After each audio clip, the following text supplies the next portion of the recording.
শবে মেরাজ উপলক্ষে বিশেষ কোনো নামাজ বা রোজা আছে কিনা?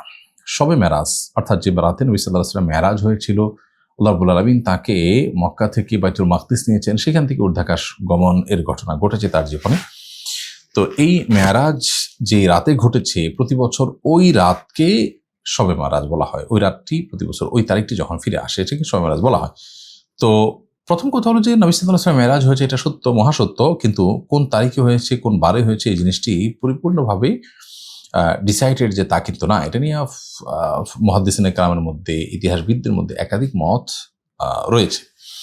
তো আমরা যদি ধরেও নেই যে ঠিক আছে 27 রজব, যেটাকে আমরা মেরাজের রাত হিসাবে জানি আমাদের দেশে, এটা যদি রাসূল মেরাজের সময় হয়েও থাকে, তারপরও এই রাতকে কেন্দ্র করে ওই দিন রোজা রাখা বা নফল নামাজ বিশেষ কোনো কিছু পাঠ করার কোনো নির্দেশনা কোরআন অথবা সুন্নাহর কোথাও নেই। নিজের মন গড়া এরকম শবে মেরাজ উপলক্ষে নামাজ আবিষ্কার করা, বিশেষ কোনো দোয়া রোজা আবিষ্কার করা, এগুলো বিদআত।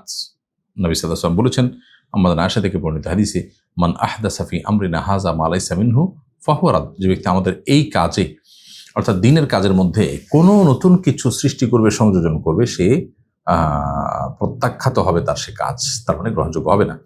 তো এখানে আমরা দেখতে পাই যে